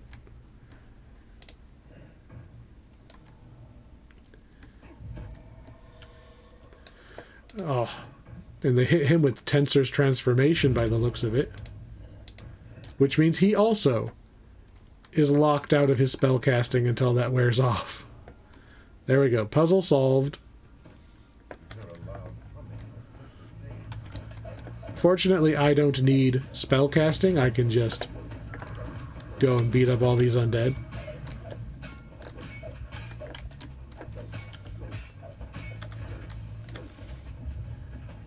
think these guys are supposed to be like a family. Because they all got the same last name. No, stay away from me, Chaos Orbs. There's our archer we left on the pressure plate, still shooting at me. So, shutting those guys down is this rune right here, which I want to say is a wisdom one. Yep. Hey, oh, come here. Come here. Hireling, come here.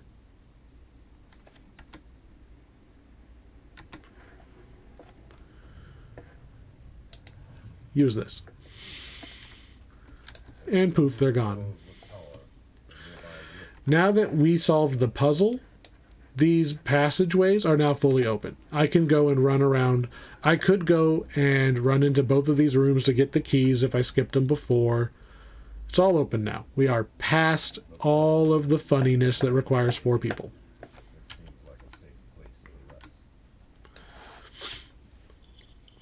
The first time I saw somebody do that push the skeleton onto the pressure plate bit, I was like, there's no way. There's no way it's that easy. I used to have to skip this quest. I used to have to, like, wrangle up somebody to log in to come and stand on a pressure plate. I mean, these days I just use my extra gold hirelings and I just stick them on the different ones. But I love that you can do this with just a little bit of knowledge. You can do this completely solo. All right, this whole hallway is a series of traps. So, trap 1. Standing in the wrong spot. Trap 1, blades. Trap 2, force trap. If you have a ranged weapon, use your ranged weapon to kill these guys instead of running into the traps to do it. This trap is negligible because it spikes. And as usual, the force trap is the dangerous one because you can't resist force.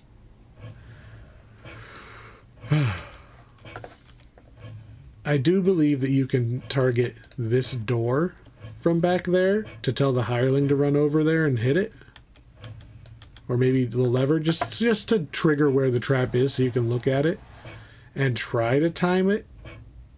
But yeah, that was a very, very scary trap run to make on hardcore. There's your 3rd treasure room key right there. If you run across, the floor is going to give out and you fight a scorpion, you can climb up a ladder and go get the key. Actually, I think that's not even the key chest now that I think about it. This is a distraction. The key chest is... It's still in here, but it's... I think it's in the next room, the diagonal one. That chest does have treasure in it, but you cannot get it unless you hug the wall and then maybe jump that last bit because the floor is going to give out. And then the key is actually in the next room. You cannot miss the key. You can make that chest unobtainable, but it's just a regular chest. Would you like to turn that thing off so I don't have to worry about this, please? Thank you. So, now we're going to go and punch the boss.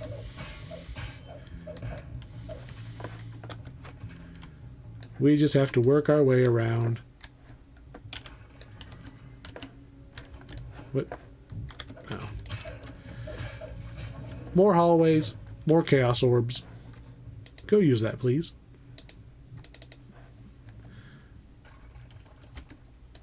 Intelligence. I don't have a wizard. If you really want to 100% the quest, you can do like we've done before and just switch your hireling. Either bring a wizard, right? Or just come back, like, go through the quest, do all the ones that aren't intelligence, right-click, dismiss, summon go back to the entrance, summon the wizard, go back through, get the rest. You don't really get anything for it, but if you really like to see the check boxes, you can do it. The boss of this quest is Thrackhounds. They are blind, like evil madness dogs. Think like a spellcaster version of the demon dog things from Ghostbusters. Really? Really coming up behind me? They primarily use acid spells. Acid and death. Get off of me. I'm leaving.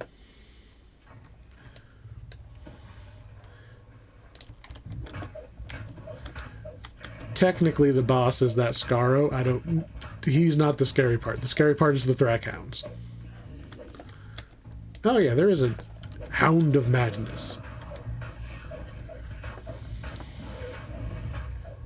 So when they do that little dance, they're trying to kill you. They're trying to cast Phantasmal Killer.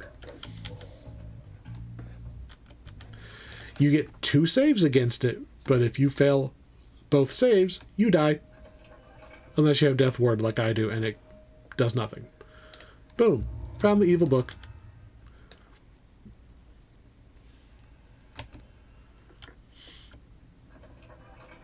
A named item. Makes me want to shout. What do you even do? Spot plus 10. Will save -2. 3 shouts a day. Required.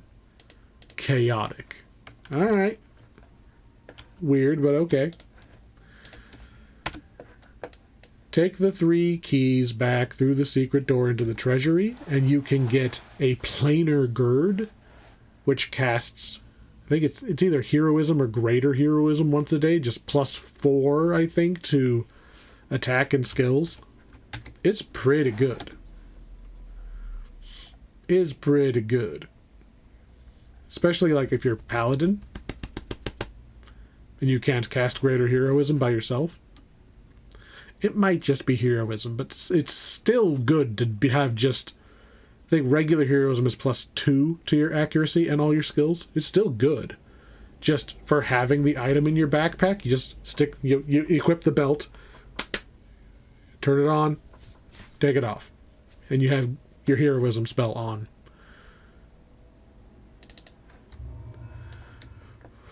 Alright, well that was... I think it also had... What's the other name? Item. Chaos Guard. Bracelets that used to be really amazing. They've kind of got power crept, and I don't think anybody uses them anymore. But they have dodge on them. Dodge used to be a weird stacking thing. Not anymore. They need to just increase how much dodge Chaos Guard has. Alright. That was the end of our free level 8 quests. We have achieved another level, so we're going to go ahead and do that now rather than the beginning of the next episode. Because level 12 is a big level. So level 12, we get another charisma. We get another half a point into use magic device. And we get defeat. I'm going to double check. I'm pretty sure we just take the next two-handed fighting feat, but does not hurt to double check your character builder so you don't get ahead of yourself and accidentally make a mistake that is unnecessarily difficult to undo. I've said it before, but this game is, the character creation aspect is so complicated.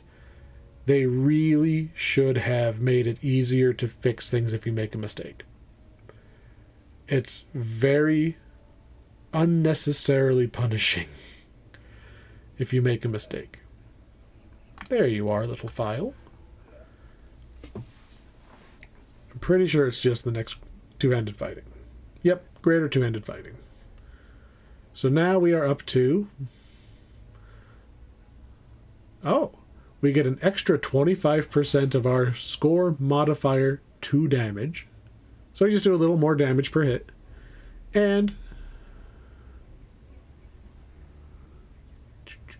30%. 30% additional strike through chance. And 6 melee power, which doesn't mean much now, but it's more damage. Greater two-handed fighting. What is our strike through at now? Not that one. I think it's in here. Melee combat. 160%. So we hit a guy and a half. No, 2.5 guys. You always hit the first one. We have 100% hit the second one. And 60% chance to hit the third one. So we hit 2.5 guys every swing. That's pretty cool. And we can get that higher. That's pretty cool. So, best part about hitting level 12, we are now eligible for another core ability. We can also finally get some of these top end abilities. So we're going to start out with Improved Courage of Heaven. So a lot of that's just blah, blah, blah. But we are immune to energy drain. So as Paladin, now we can't be level drained. I was literally... Today was the first and last time. Now, I think we've been level drained before, but those 4 levels that we lost in the Beholder fight, never going to happen again. Never going to happen again. Plus, we do an extra imbue dice. Now, what that means, because that's new. So remember, our very first ability has an imbue toggle. When using a favorite weapon, you do an extra d6 light damage that scales with melee or range power. So we do 1d6, and then it's scaled up kind of as you go through the game. Our second core gave us +1 imbue die, just tacked onto the end. So we were actually doing 2d6 light damage. 3d6 light damage. 4d6 light damage. Every time you see a bonus imbue die, even if we get them from other trees, they all add into just whichever one you have turned on for your character. They all stack with each other now. At the cost of, you can't turn on 2 different ones at the same time. So mine is always going to be doing light damage, I think I said. Yes, like goodness damage. So if I had, say there was a Dragonborn one that added fire damage because dragon or whatever, and it says +1 imbue dice, it'll just make my light one stronger, but I won't get the fire damage. We need to spend 2 more points to be eligible to buy something up here, which I think...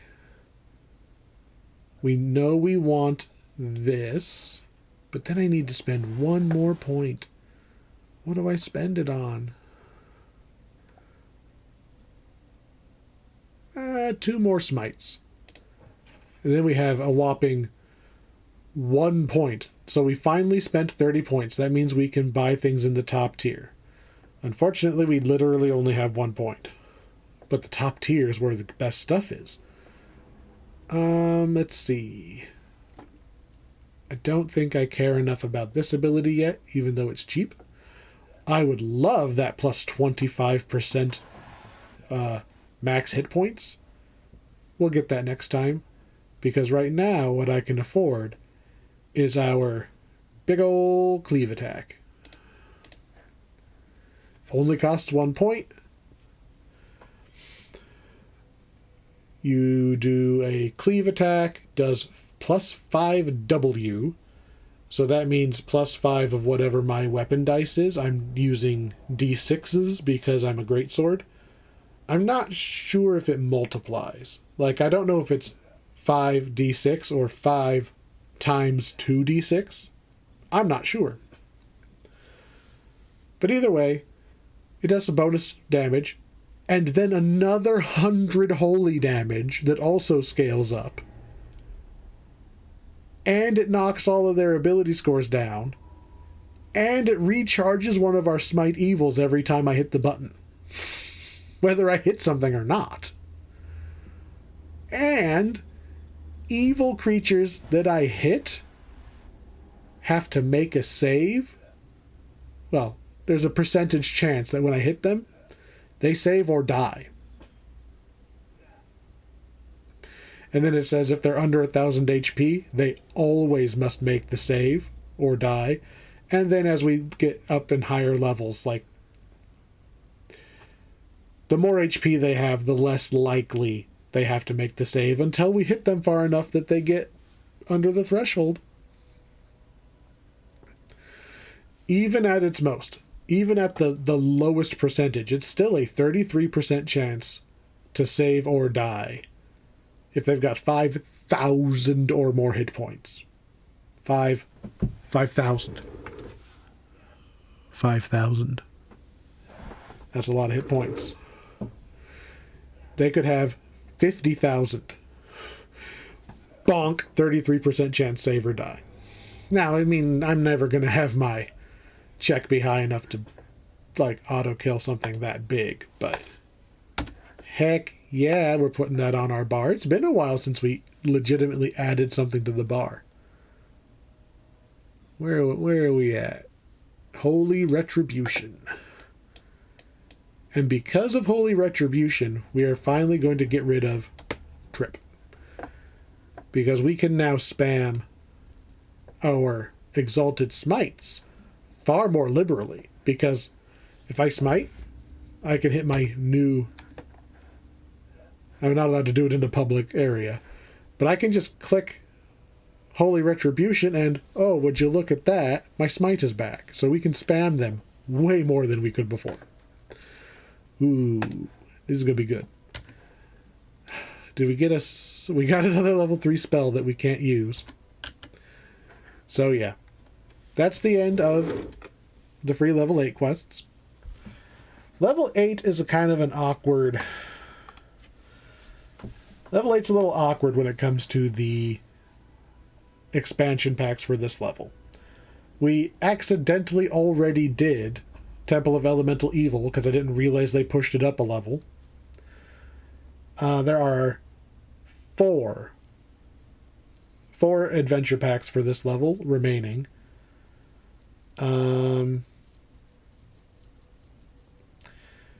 Let's do them in order of...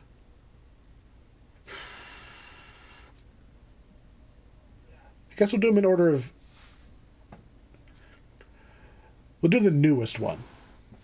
We'll just start with the newest one. We did a bunch of old quests. We'll do the newest ones. Next time, we are going to head to the Slave Lords chain. So, I know it's got a bunch of crafting stuff in it that I've never done because you have to grind forever. But let's go take a look at it next time. Thanks for watching. And next time we kill some slavers. That's all. That's always good.